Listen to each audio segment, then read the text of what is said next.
The Where Our Minds Wander podcast may contain sensitive content and explicit language. Listener discretion is advised.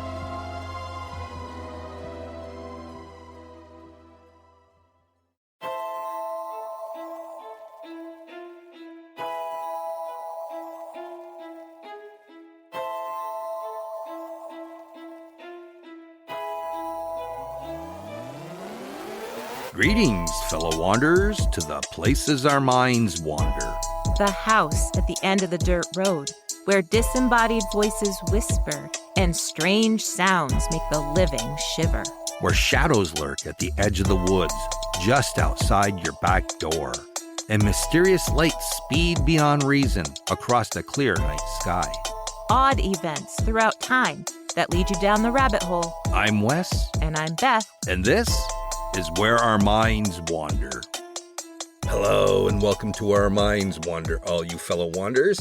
Thank you for joining us. Hello, everybody. Well, we hope you wanderers out there all had an excellent Christmas. Yes, and that you're gearing up for an excellent New Year's.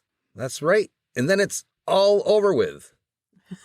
Until next year. I'm so glad. Some people would say, hooray, it's a new year beginning and it's brand new beginnings. And of course you're like, oh, bah humbug. That's all crap. I don't care much for New Year's. No, but. I mean, the only thing to look forward to now is my birthday in May and then Halloween again. And then I don't care about Thanksgiving. Christmas is your holiday. Great. And then we'll do it back all over again. Now all we have to look forward to is really, after New Year's, is just a long-ass winter. And then your birthday. And then my birthday. Which I don't want to get any older, so I'm not really looking forward to that either. You can't win. I can't win. About getting older? Yeah. Well, I mean, there's the alternative. This embracing your older years and enjoying them, it's all bullshit. I can't go out and enjoy the winter anymore. I freeze. I'm nothing but layers. I know. I can't even move. I know. I'm stiff. I know. And then... Not in a good way. I don't like it. And then today when we go out and you're like, why is my foot all wet? And you discovered that your favorite boots are all coming apart and have a hole in them. And that added to the, the stress of after the holidays. I know. Oh, well. Well, by the time you all hear this, it will be New Year's. It will be. So Happy New Year, everyone. Yes. And if you're like me and you're like, woohoo, bring on the new year, then, we're kindred spirits. And if you're like Wes, where you're like, nah, so glad the year's over, bleh. Then you have a kindred spirit there too. Why don't you tell everyone what you got for Christmas that you've been working on since Wednesday? Well, it's the Christmas gift that keeps multiplying because every time I turn around, I'm getting more. I got Lego, everybody, but like the adult Lego, the botanicals, all the flowers, they're so cool. Yeah. And every day since Christmas, we've been out buying more. Well, because you can't just have 2 or 3. You have to have the whole collection. Well, I don't know about the whole collection. I think that's a little overboard. I'm good with where I'm at.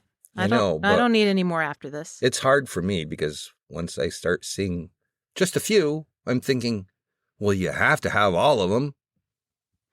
That's where we differ. I know. Mm-hmm. Well, that's about enough of my rant. We got a pretty good show for you tonight. We do. It's an interesting one in ways that we didn't expect.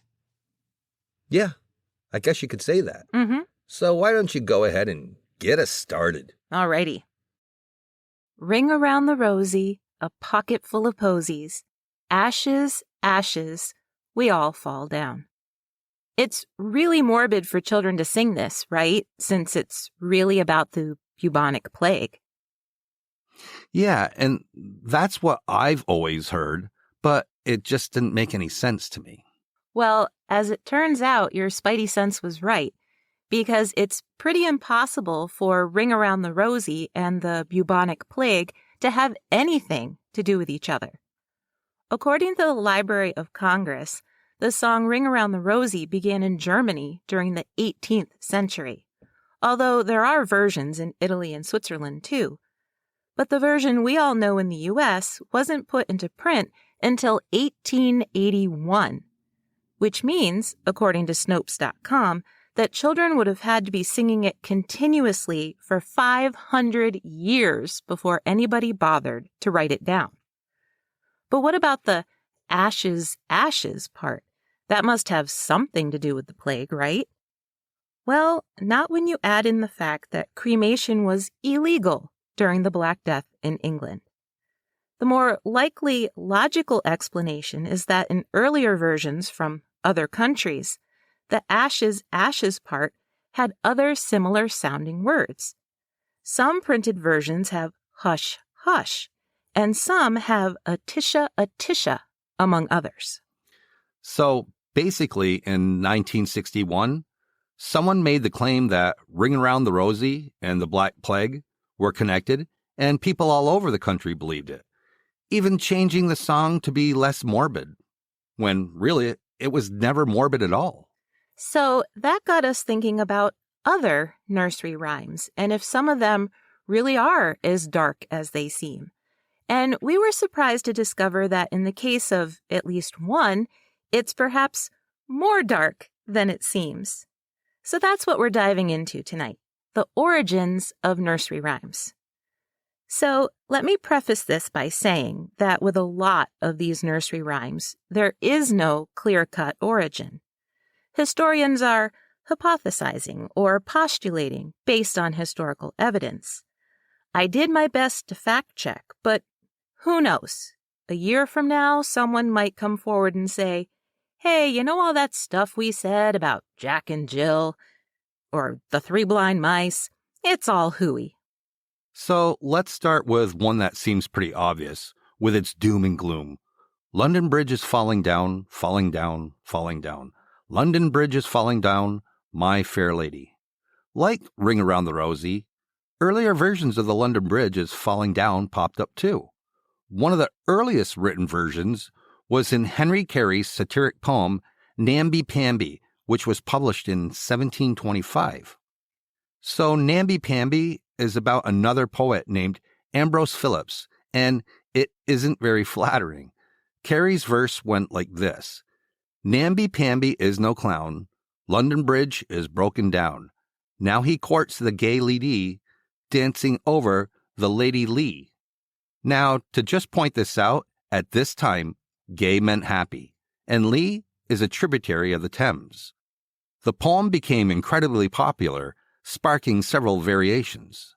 There was also a version published in the Gentleman's Magazine in 1823.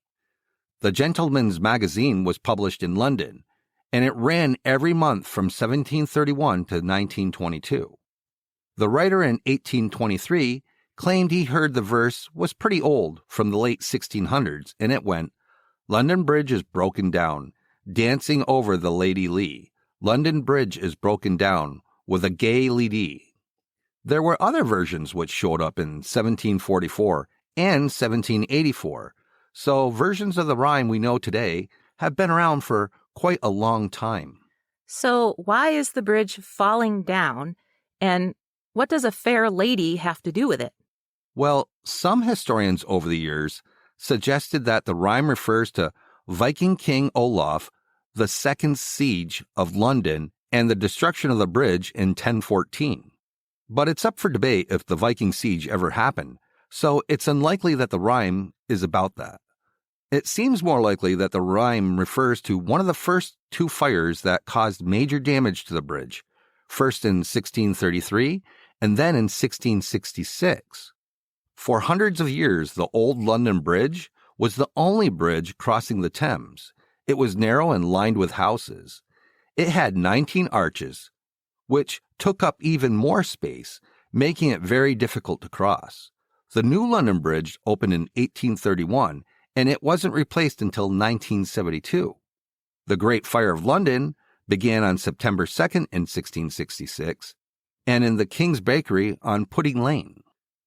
According to the historic UK website, fires were so common then that, quote, when the Lord Mayor of London, Sir Thomas Bloodworth, was woken up and told about the fire, he replied, "Pfft, a woman might piss it out."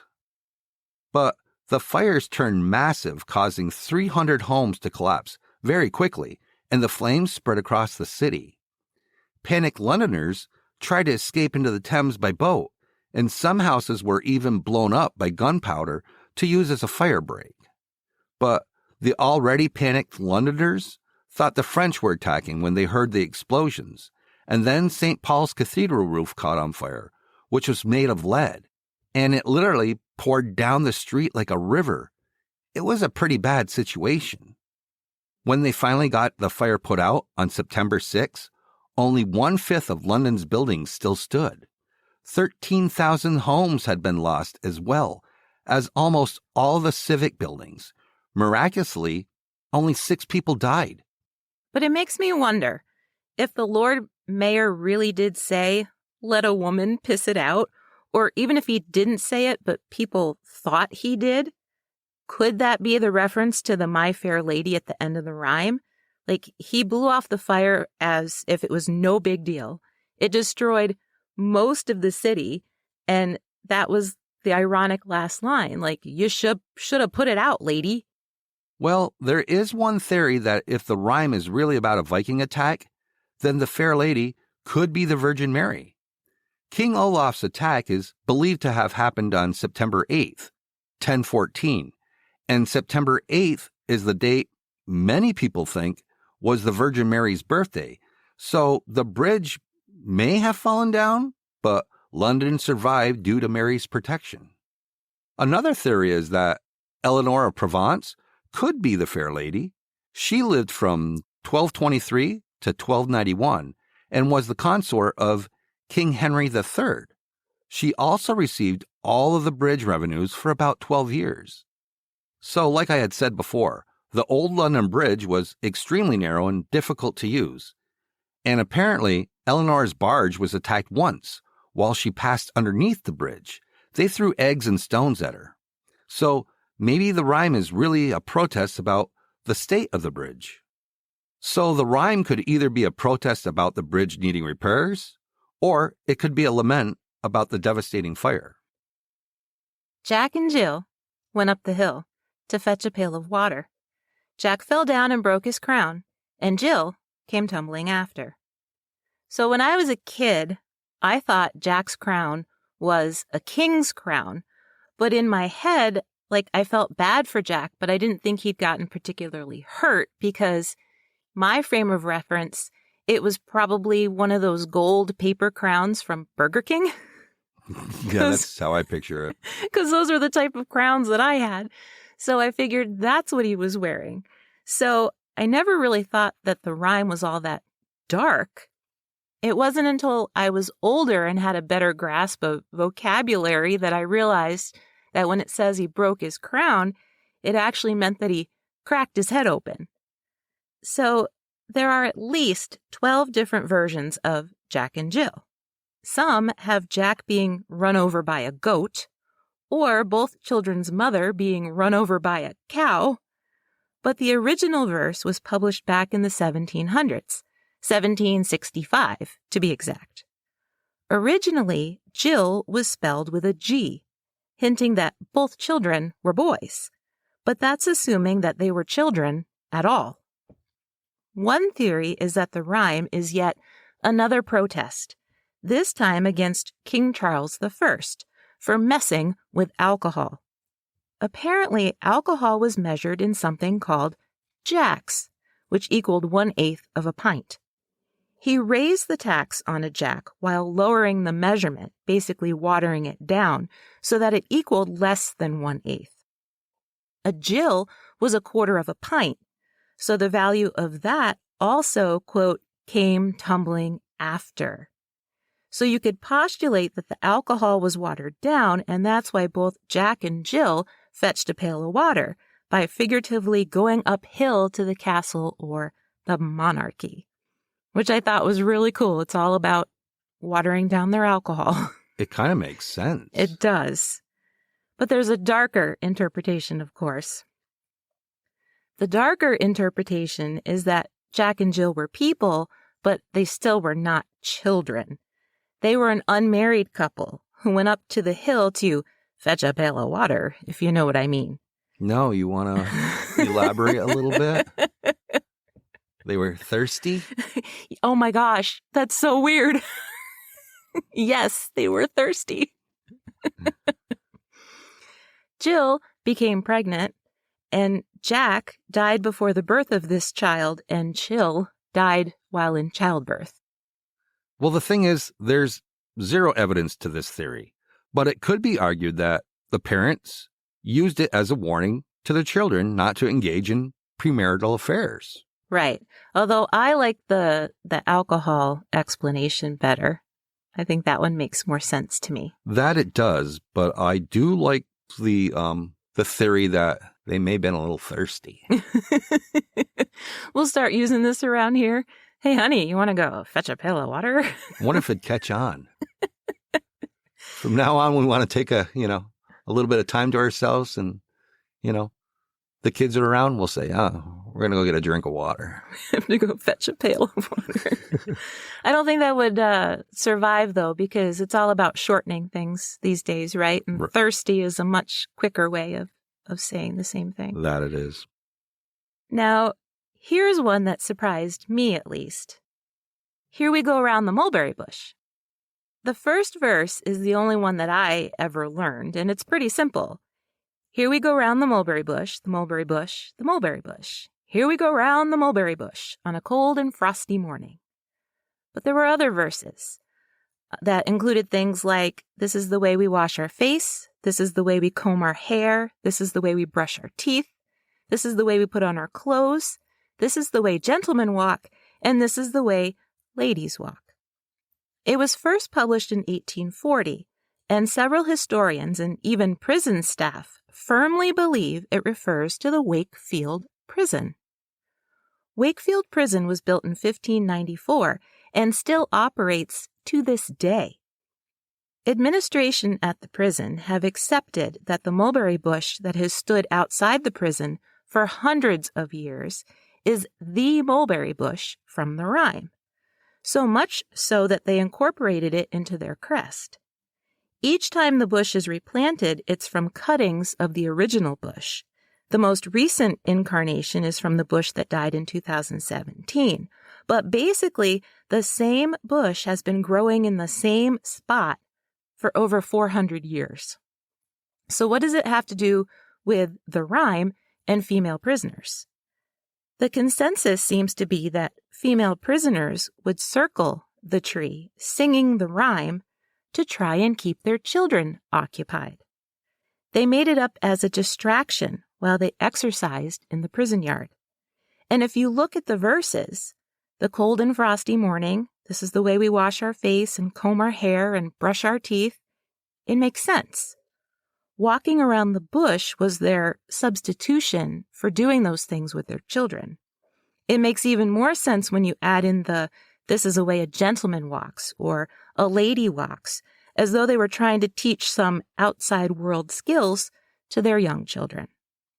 Online records indicate that women were housed at Wakefield Prison in the 1800s, so the timing seems right. And then there's another theory, of course, that the rhyme has nothing to do with Wakefield Prison at all, but with silkworms. King James I asked his nobility to plant 10,000 mulberry trees in 1607 and 1608 in an attempt to get a foothold on the booming silk industry. Unfortunately, it never really took off because most of the trees that were planted produced black mulberries, which didn't produce as fine of a silk as the white mulberries. In 1685, a rush of Protestant immigrants into England brought a new wave of silk weavers, but within 100 years, they were importing raw silk instead. Some scholars believe the original first verse of the song references the struggle to keep silkworms alive in England. I have to interject because I've been thinking about it this whole time that we were talking about nursery rhymes. But when I was little, I had a yellow hardcover Mother Goose Nursery Rhymes book, and I absolutely love this book. And there's one nursery rhyme in there that always confused me, and that was the Jack Sprat could eat no fat and his wife could eat no lean. So between them both, they licked the platter clean. Yeah. I always wondered about that. Like, why could she only eat the fat? So I looked it up as an aside, and I guess most historians think that it was also a satirical verse, but this one was about King Charles I. And he was denied his taxation policies and had to live lean for a while. But his wife likes spending money or keeping the fat. That makes sense. Doesn't it? Yeah. We all had those growing up back then, the golden books. Mm-hmm. And I had, I don't know, hundreds of them, it seemed. Yeah, I really never took on, you were little. You didn't take on the meaning of nursery rhymes. And now to look at them, they're fascinating. They really are.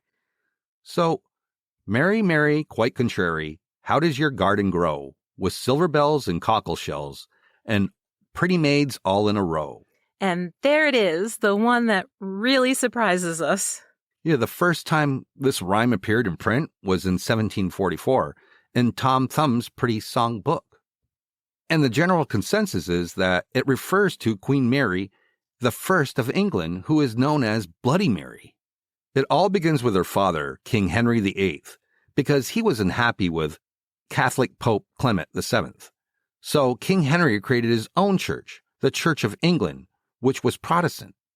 In his effort to encourage people to convert to the Church of England, he had 81 people executed. That's a great way to convert people to your way of thinking. That it is. Fear. If they don't believe, get rid of them. After Henry's death and then King Edward's death at age 15, Doom Lady Jane Grey became the queen. Mary wasn't very happy about this, and within a week or so, Mary was queen. Since she was a staunch Catholic, she decided that everyone under her rule needed to convert back to Catholicism. So that potentially explains the lines, Mary, Mary, quite contrary, how does your garden grow? The garden was England, and frankly, it wasn't growing very well. One method for cultivating her garden was to have 300 Protestants burnt at the stake, but not before implementing some pretty nasty torture devices. According to historians, silver bells were a nickname for thumbscrews, and cockle shells were large silver devices attached to male genitals. They actually look like testicles made out of metal. Yeah, it's not something I want to think about. That makes you kind of cringe. They're pretty nasty looking, if that's something you people out there want to look at for pictures. They're out there. They are out there. The pretty maids all in a row line might refer to Lady Jane Grey's execution. Another interpretation is that the rhyme refers to Mary, Queen of Scots. In this interpretation, the garden is her realm, and silver bells are church bells. However, the cockle shells refer to her husband's unfaithfulness, and pretty maids are the ladies in waiting. Aha.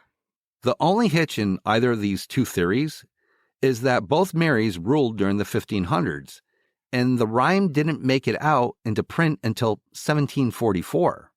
Right, which is interesting. A lot of these theories that they're coming up with are hundreds of years before they first make it into print. So Right. A lot of people are saying they repeated them over and over and over for hundreds of years before anybody wrote them down.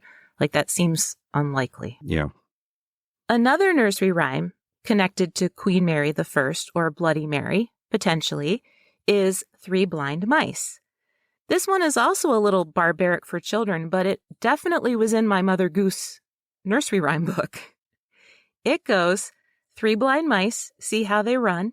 They all ran after the farmer's wife, who cut off their tails with a carving knife. Did you ever see such a sight in your life as 3 blind mice? And I remember my mother reading that one to me and laughing and saying, I don't think she liked mice very much. Yeah, I guess that's what you would take away from it.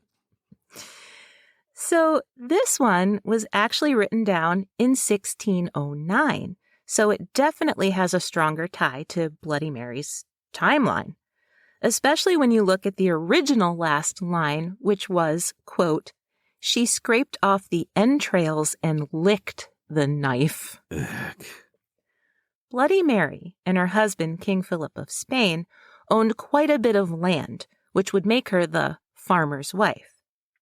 The three blind mice could be the Oxford martyrs, Bishops Hugh Latimer, Nicholas Ridley, and Thomas Cranmore, the Archbishop of Canterbury, who were tried for heresy in 1555 and burned at the stake. Skeptics point out that the three men weren't literally blinded, so this can't be the real meaning behind the rhyme. But then supporters of the theory point out that it could have referred to symbolic blindness towards the Catholic faith. Regardless, the Three Blind Mice became a popular children's rhyme in 1842 when author and Shakespearean scholar James Orchard Hallowell published it in a collection of nursery rhymes. Huh. It's so interesting. I know. I love how people break down nursery rhymes. I know. Well, you think about them, like you said before, as kids, we would say them all the time, but we didn't really think about what they meant. No, not at all. Even to this day, I would have never thought about what they meant until we kind of looked into it some, and it's like, wow, there's a lot more to this than what I thought. And I guess I should have known better that there was a lot more meaning to these rhymes. So lastly, there's Pop Goes the Weasel. Even though it's one of the youngest nursery rhymes that we've talked about, since it was published in the 1850s, its meaning is still up for debate. And it doesn't help that there are various verses depending on what country you're singing it in. The first known version is from England, and it went, 1/2 pound of tuppenny rice, 1/2 pound of treacle. That's the way the money goes. Pop goes the weasel.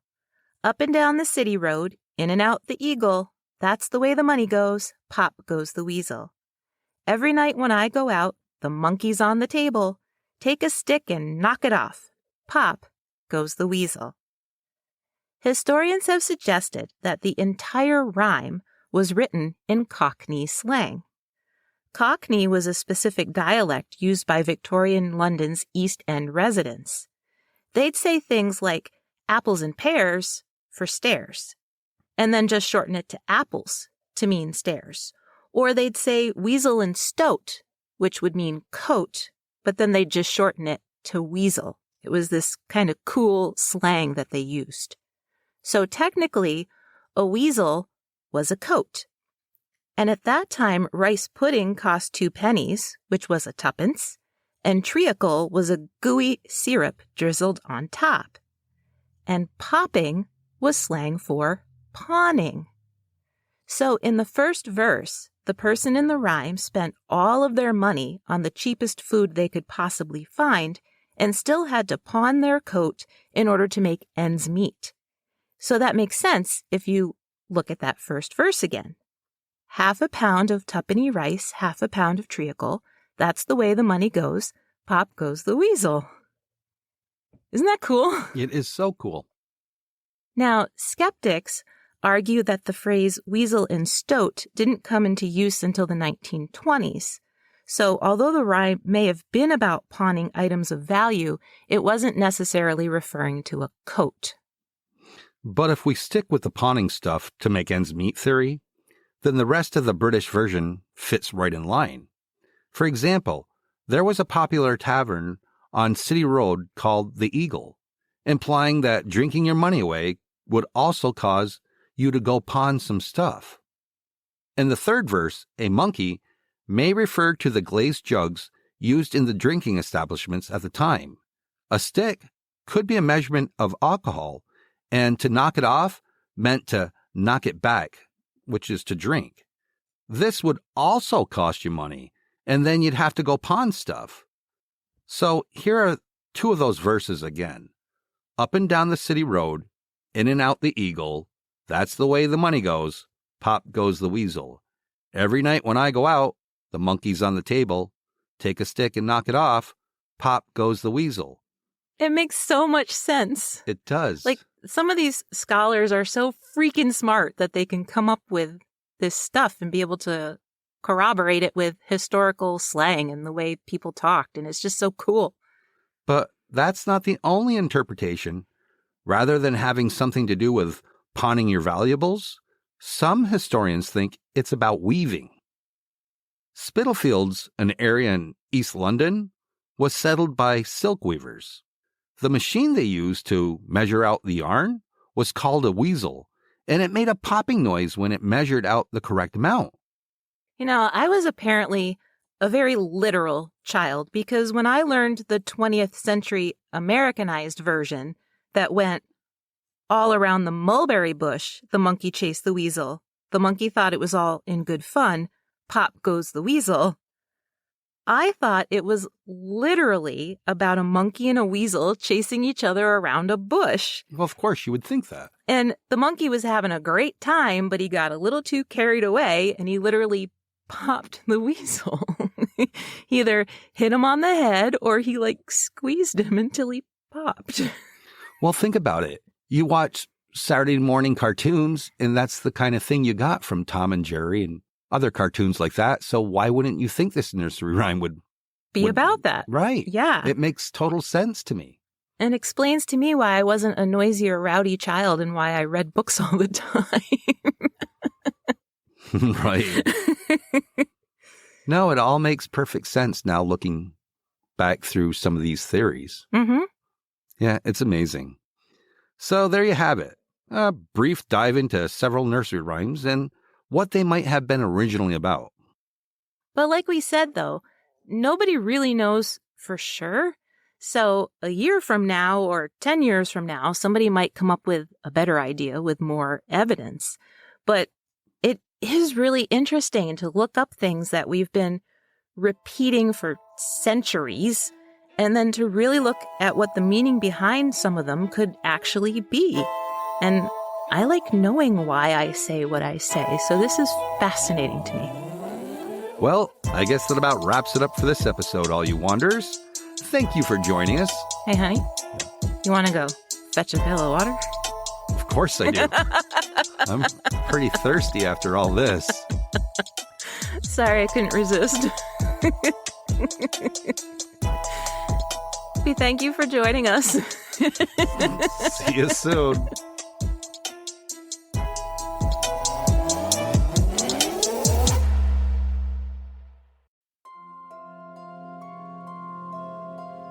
Thank you for joining us. We look forward to traveling with you again to the places where our minds wander. If you like what you heard, please take a moment and provide us with a 5-star rating and a comment on your favorite listening platform. It really helps us move up the list and become more visible on the podcast charts so new people can find us. And thank you all for your continued support. See you next week for an all-new episode.